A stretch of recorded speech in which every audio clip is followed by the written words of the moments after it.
Tempest का act 5 scene 1। ये last scene है इस ड्रामा का, और अगर आपको द टेम्पेस्ट के पहले के सीन्स देखने हैं तो ऊपर कार्ड्स में लिंक आ रहा है, आप चाहें तो देख सकते हैं। तो एक्ट 5 सीन 1 में प्रोस्पेरो एरियल से पूछता है, एरियल, मैंने तुम्हें काम दिया था मेरे दुश्मनों को सबक सिखाने का, तो क्या तुमने मेरा काम कर दिया? क्या मेरी सभी स्पिरिट्स ने अच्छे से काम किया है? मुझे उम्मीद है जैसा मैंने प्लान किया था वैसे ही हुआ होगा। अच्छा ये बताओ एरियल, टाइम क्या हुआ है? एरियल कहता है कि 6 बज गए हैं, और आपने कहा था कि 6 बजे तक काम खत्म कर देना, तो बस काम खत्म होने वाला है। प्रोस्पेरो कहता है, हाँ मैंने तुमसे कहा था कि 6 बजे तक काम खत्म कर देना। जब तुम पहली बार तूफान लेकर आए थे समुंदर में, तब मैंने तुमसे कहा था कि 6 बजे तक काम खत्म कर देना। अच्छा मुझे ये बताओ अलोंसो और उसके साथियों का क्या हाल है? एरियल कहता है कि सर जैसा आपने कहा था वैसे ही हुआ है। सभी लोग लिंडन ट्री में फंसे हुए हैं, वो लोग हिल भी नहीं सकते जब तक आप उन्हें रिलीज ना कर दो। अलोंसो, सेबेस्टियन, एंटोनियो सभी लोग बहुत परेशान हैं, और सबसे ज्यादा परेशान है गोंजालो, उसके आंसू बह रहे हैं। आपके जादू ने इन लोगों का बहुत बुरा हाल कर दिया है। अगर आप इनकी हालत देखोगे ना तो आप भी तरस खाओगे, बहुत बुरी हालत है इनकी। प्रोस्पेरो कहता है, अच्छा ऐसी बात है? एरियल कहता है कि सर अगर मैं इंसान होता, इंसान जैसी फीलिंग्स होती मेरे अंदर, तो मुझे इन लोगों के ऊपर बहुत तरस आता। प्रोस्पेरो कहता है, तुम ठीक कह रहे हो, तुम हवा से बने हो, तुम्हारे अंदर इंसानों जैसी फीलिंग्स नहीं है, लेकिन तब भी तुम्हें बुरा लग रहा है। तो फिर सोचो मेरा क्या हाल होता अगर मैं उनकी कंडीशन को देखता। मैं तो इंसान हूँ, तुम तो फिर भी स्पिरिट हो। जब तुम्हारा ये हाल हो गया, तुम मुझे बता रहे हो कि मुझे तकलीफ हो रही है उनकी हालत को देखकर, तो मुझे कितना बुरा लगता। मुझे तो बहुत बुरा लगता उनकी कंडीशन को देखकर। लेकिन मुझे भी तो उतनी ही तकलीफ हुई थी जब मुझे मिरांडा के साथ में समुंदर में छोड़ दिया गया था। हालांकि इन्होंने बहुत बुरा काम किया है, लेकिन फिर भी मैं इनके साथ में नरमी बरतूंगा। इन्हें इनकी गलती का पछतावा हो रहा है, मुझे इससे ज्यादा और कुछ नहीं चाहिए, मैं इन्हें माफ कर दूंगा। इन्हें पता लग चुका है कि इन्होंने कितना गलत काम किया था मेरे साथ। जाओ एरियल, उन सबको आजाद कर दो, मैं अपने जादू को तोड़ देता हूँ, ये सभी लोग अपनी सेंसेस में दोबारा आ जाएंगे। एरियल कहता है, ठीक है सर, मैं अभी इन सभी लोगों को यहाँ पर ले आता हूँ आपके पास। इसके बाद एरियल वहां से चला जाता है। दोस्तों अब प्रोस्पेरो क्या करता है, ग्राउंड पर एक सर्कल बनाता है।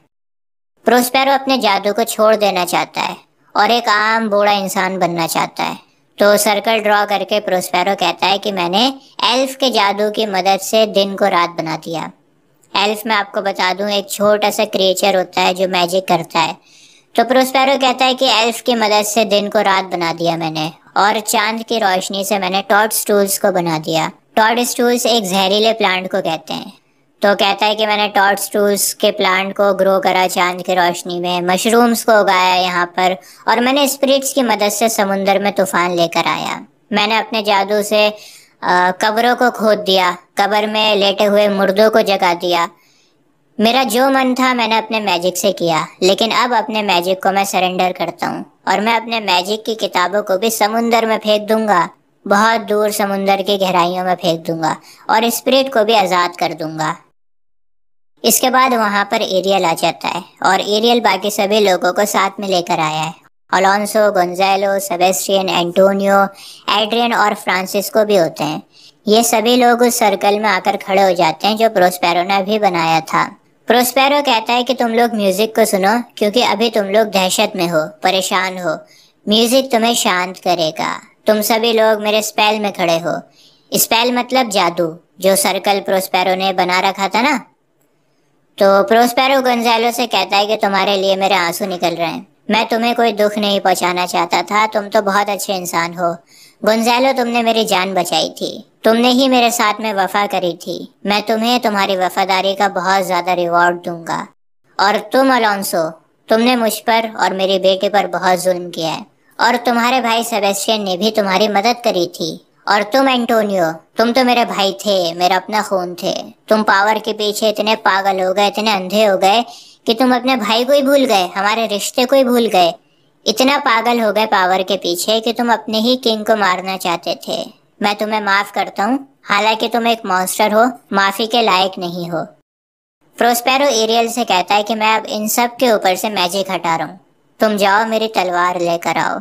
अब मैं अपने कपड़े चेंज करूंगा और वही कपड़े पहनूंगा, उसी लिबास में आ जाऊंगा जो मैं मिलान में पहनता था।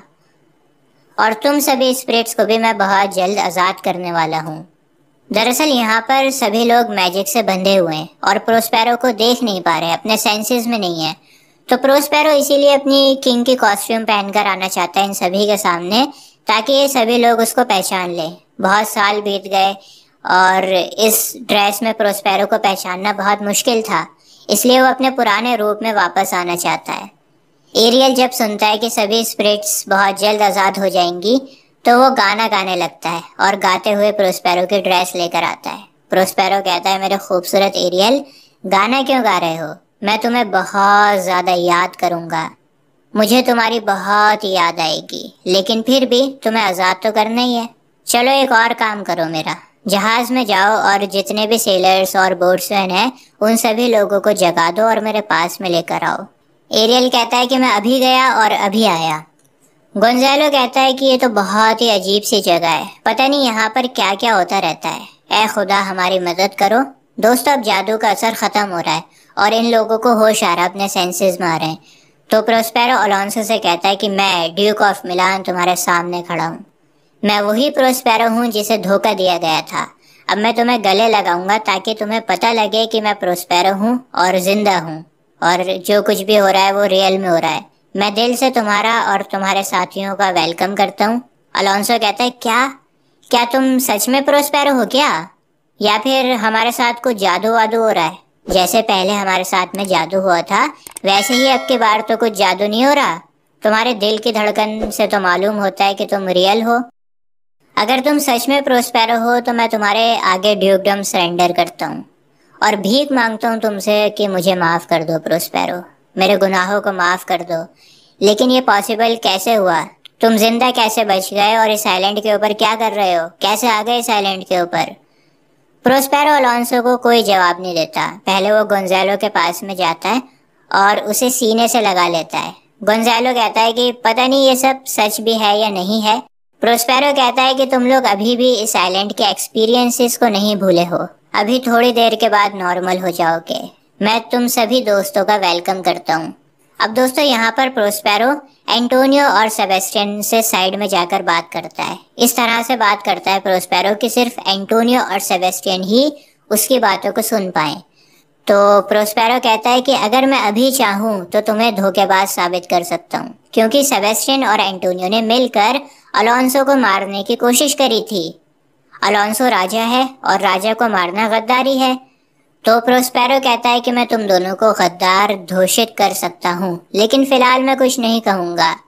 सेबेस्टियन कहता है कि कोई शैतान है जो प्रोस्पेरो से बोल रहा है। प्रोस्पेरो कहता है, नहीं सुनो एंटोनियो, तुम तो इतने घिनौने इंसान हो कि तुम्हें अपना भाई भी नहीं कह सकता मैं, लेकिन मैं फिर भी तुम्हें माफ़ करता हूँ। इतने बड़े गुनाह को भी मैं तुम्हारे माफ़ करता हूँ, लेकिन बदले में तुम्हें मिलान का ड्यूकडम मुझे वापस देना होगा। ड्यूकडम तो तुम मुझे दे ही दोगे, तुम्हारे पास और कोई चारा भी नहीं है। अलोंसो कहता है, अच्छा अगर तुम वाकई में प्रोस्पेरो हो तो फिर हमें बताओ कि तुम कैसे बचे, यहाँ पर कैसे आए, हमें कैसे मिले? हमारा तो जहाज यहाँ पर फंस गया था, तूफान की वजह से हम यहाँ पर हैं, तुम यहाँ पर कैसे आए हो? मेरा जहाज यहाँ पर फंस गया और मैंने अपना प्यारा बच्चा फर्डिनेंड खो दिया। प्रोस्पेरो कहता है कि मुझे दुख है कि तुमने फर्डिनेंड को खो दिया। अलोंसो कहता है कि दुनिया की कोई भी चीज़ इस गम को कम नहीं कर सकती, मेरा बहुत बड़ा नुकसान हुआ है।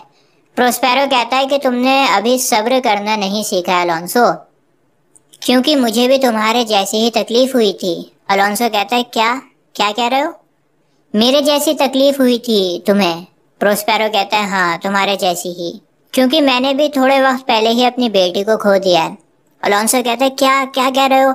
ऐ खुदा, काश वो दोनों जिंदा होते और नेपल्स में रह रहे होते। मेरा बेटा किंग होता नेपल्स का और तुम्हारी बेटी क्वीन होती। काश ऐसा होता। तुमने कब अपनी बेटी को खोया? प्रोस्पेरो कहता है कि अभी जो तूफान आया था ना उसमें। प्रोस्पेरो इसके बाद कहता है कि कहानी वहानी बहुत हो गई, अगर मैं इसी तरह से कहानी को घुमाता रहा तो बहुत टाइम लग जाएगा असली बात बताने में। चलो मैं तुम्हें दिखाता हूँ, मेरे साथ आओ, आओ मेरे साथ। ये रूम मेरा रॉयल कोर्ट है। अब क्योंकि तुमने मुझे मेरा ड्यूकडम वापस कर ही दिया है तो मैं भी तुम्हें कुछ इतना ही अच्छा वापस देना चाहता हूँ। वहां पर एक पर्दा होता है, तो प्रोस्पेरो पर्दा खींचता है और पर्दा हटते ही मिरांडा और फर्डिनेंड चेस खेल रहे होते हैं। सभी लोगों की निगाह फर्डिनेंड के ऊपर पहुंचती है। मिरांडा फर्डिनेंड चेस खेल रहे हैं और मिरांडा फर्डिनेंड से कह रही है कि आप खेल में चीटिंग कर रहे हैं। दोनों बहुत खुश हैं और चेस खेल रहे होते हैं। फर्डिनेंड कहता है कि माय डियरेस्ट लव, मैं तुम्हें कभी भी चीट नहीं करूंगा। अलोंसो को अपनी आंखों पर यकीन नहीं होता। वो कहता है कि अगर ये कोई सपना है, अगर मैं कोई सपना वगैरह देख रहा हूँ, तो फिर मैं अपने बेटे को 2 बार खो दूंगा। 2 बार गम होगा मुझे अपने बेटे को खोने का। सेबेस्टियन कहता है कि ये तो मिरेकल हो गया। फर्डिनेंड भी जब अपने फादर अलोंसो को देखता है तो हैरान हो जाता है और सोचता है कि मैंने बेकार में समुंदर को कर्ज करा। मेरे फादर तो जिंदा है। बेकार में मैंने बुरा भला कहा गॉड को, समुंदर को। फादर तो मेरे जिंदा है। फर्डिनेंड अपने घुटनों के बल पर होता है। अलोंसो फर्डिनेंड को ब्लेसिंग देता है और कहता है उठो बेटा और बताओ मुझे कि तुम यहाँ पर कैसे आए। मिरांडा भी जब इतने सारे लोगों को देखती है तो बहुत खुश हो जाती है और सोचती है कि मैनकाइंड कितना अच्छा है, इंसान कितने खूबसूरत होते हैं। अलोंसो कहता है कि बेटा ये लड़की कौन है जिसके साथ में तुम चेस खेल रहे थे? इस लड़की से मिले हुए तो तुम्हें 3 घंटे से कम हुआ है। क्या ये लड़की कोई गॉडेस है जिसने तुम्हें हमसे जुदा कर दिया था और फिर हमें तुम्हारे पास में दोबारा ले आई? फर्डिनेंड कहता है नहीं नहीं, ये कोई गॉडेस नहीं है, ये इंसान है। लेकिन खुदा का शुक्र है कि ये मेरी है। मुझे लगा कि आप नहीं रहे, जिंदा नहीं बचे, इसलिए मैंने खुद ही अपनी वाइफ को चूज कर लिया। और ये मिलान के ड्यूक की बेटी है। ड्यूक ऑफ मिलान ने मुझे दूसरी जिंदगी दी है और मिरांडा से शादी करने के बाद ड्यूक ऑफ मिलान मेरे सेकंड फादर बन जाएंगे। अलोंसो कहता है और मैं भी मिरांडा का फादर बन जाऊंगा। लेकिन कितनी अजीब बात है ना कि मुझे अपनी बेटी से ही माफ़ी मांगनी पड़ेगी। मैं अपनी बेटी से माफ़ी मांगता हुआ कैसा लगूंगा? दरअसल अलोंसो ने मिरांडा को बाहर निकाल दिया था जब वो बहुत छोटी थी। तो कहता है कि कितनी अजीब बात होगी, एक फादर को अपनी बेटी से माफ़ी मांगनी पड़ रही होगी। प्रोस्पेरो कहता है कि अब बात को यहीं पर ख़त्म करो। अब जो गलतियां होनी थी वो हो गई और जो पुरानी बातें थी उनको ख़त्म करो। पुरानी बातों को याद करके क्या फ़ायदा? गोंजालो खुशी के आंसू रोने लगता है और कहता है कि खुदा इस कपल को ब्लेस करे। अलोंसो आमीन बोलता है।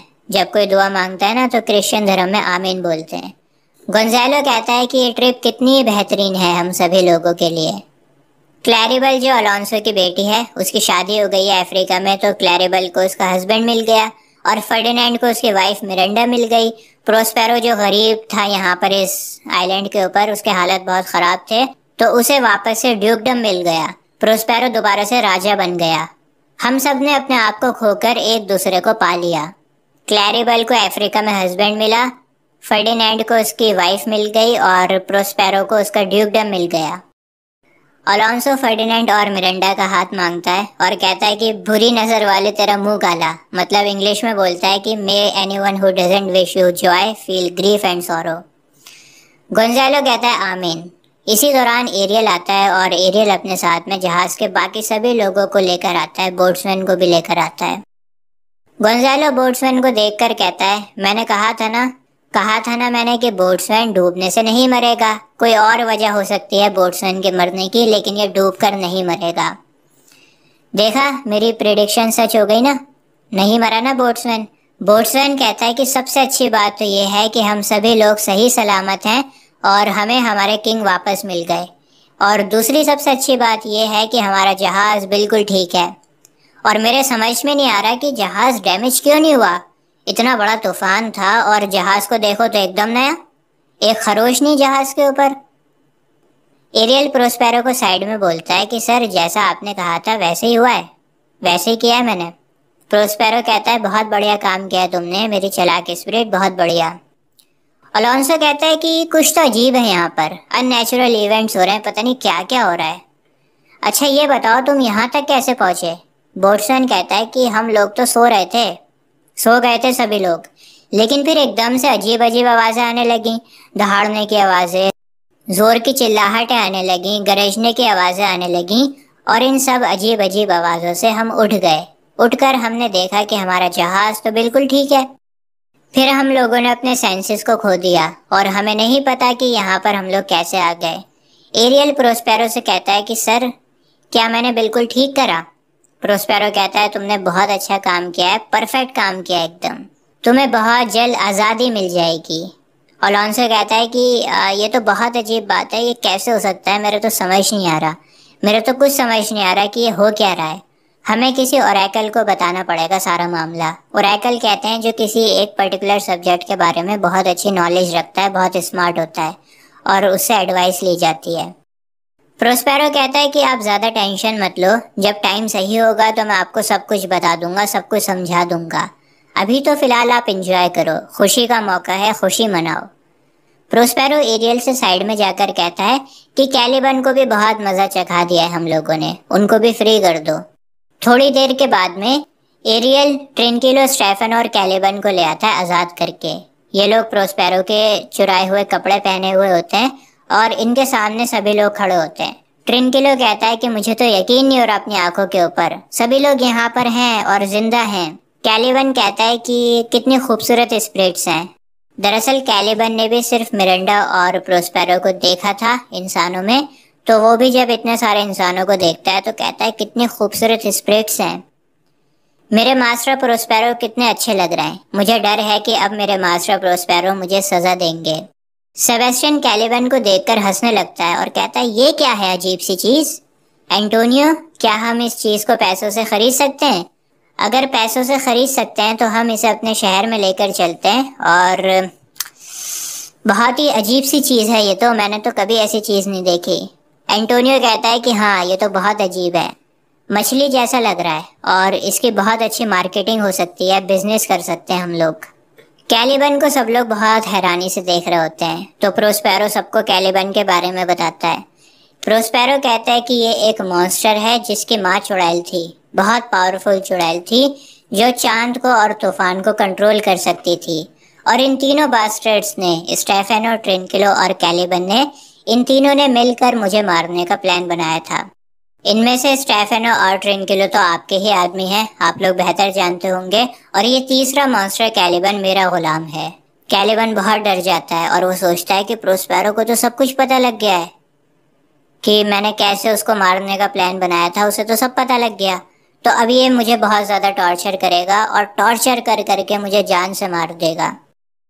अलोंसो कहता है अच्छा तो ये स्टेफेनो है, मेरा शराबी नौकर। सेबेस्टियन कहता है कि इसने यहाँ पर भी शराब पी रखी होगी, यहाँ पर इसको शराब कहाँ से मिल गई? अलोंसो कहता है हाँ, और ट्रिनकिलो ने भी शराब पी रखी है। ट्रिनकिलो बताओ हमें, तुम्हें यहाँ पर शराब कहाँ से मिली? ट्रिनकिलो शराब के नशे में कहता है कि मैं बहुत गम में था, बहुत दुखी था, परेशान था, और शराब पीकर कम से कम मेरा गम तो कम हो गया। सेबेस्टियन स्टेफेनो से पूछता है कैसे हो, ठीक हो? प्रोस्पेरो बताता है कि ये जनाब इस आइलैंड के राजा बनना चाहते थे। स्टेफेनो कहता है कि अगर मैं इस आइलैंड का राजा बन जाता तो बहुत दुखी राजा बनता, खुश नहीं रह पाता। अलोंसो कैलिबन की तरफ इशारा करते हुए कहता है कि ऐसी अजीब चीज मैंने आज तक कभी नहीं देखी जिंदगी में। प्रोस्पेरो कहता है कि कैलिबन जितना घिनौना दिखता है उतने ही घिनौने इसके मैनर्स भी हैं। जाओ कैलिबन, मेरे कमरे में जाओ और अपने साथियों को भी साथ में लेके जाओ, और अगर तुम चाहते हो कि मैं तुम्हें माफ कर दूं तो फिर मेरे कमरे की अच्छे से सफाई करो। कैलिबन कहता है जी सर, अभी करता हूँ बढ़िया करके सफाई, और मुझे उम्मीद है सफाई के बाद आप मुझे माफ कर देंगे। कितना स्टूपिड था मैं जो इस शराबी को गॉड समझ बैठा और इसकी पूजा करने लगा। प्रोस्पेरो कहता है कि अब ज्यादा बातें मत करो, जाओ जल्दी काम करो। अलोंसो कहता है कि जो लगेज तुम्हारे पास में है वहीं पर रख दो इसे जहां से तुम्हें मिला था। सेबेस्टियन कहता है कि जरूर इन्होंने चुराया होगा ये। इसके बाद कैलिबन, स्टेफेनो और ट्रिनकिलो वहां से चले जाते हैं। प्रोस्पेरो कहता है कि मैं आप सभी लोगों को इनवाइट करता हूँ कि आप मेरे गरीब घर में आराम करें, आज रात यहीं पर गुजारें, आराम करें यहाँ पर, और मैं आपको कुछ कहानियाँ भी सुनाऊंगा। कहानियाँ सुनकर आपका अच्छा टाइम पास हो जाएगा। मैं आपको अपनी लाइफ की कहानी बताऊंगा, कैसे मैं इस आइलैंड के ऊपर आया और कैसे मैंने सरवाइव किया, और फिर सुबह हम लोग जहाज में बैठकर नेपल्स चलेंगे। नेपल्स में जाकर मिरांडा और फर्डिनेंड की शादी को देखेंगे, और फिर मैं नेपल्स से मिलान वापस चला जाऊंगा और मिलान में अपनी मौत का इंतजार करूंगा क्योंकि मैं बूढ़ा हो चुका हूँ। अलोंसो कहता है कि मैं तो मरा जा रहा हूँ तुम्हारी स्टोरी जानने के लिए। प्रोस्पेरो कहता है कि मैं आपको एक एक डिटेल बताऊंगा।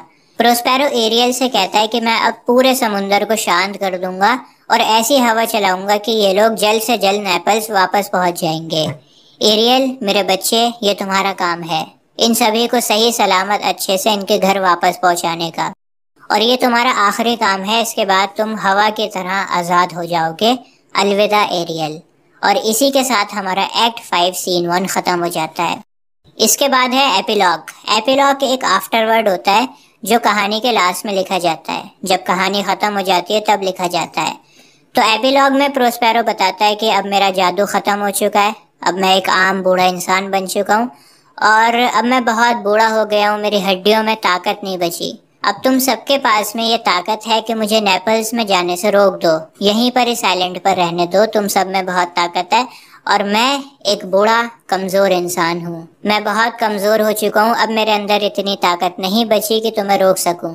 लेकिन मैं तुमसे रिक्वेस्ट करता हूँ कि मुझे प्लीज़ मत रोकना, मुझे जाने दो नेपल्स वापस, मुझे माफ़ कर दो और मैं अपने गुनाहों की माफ़ी मांगता हूँ और मुझे मेरे शहर नेपल्स वापस जाने दो।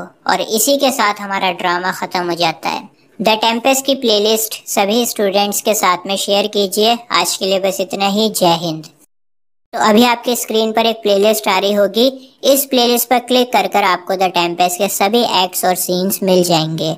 आज के लिए बस इतना ही। जय हिंद।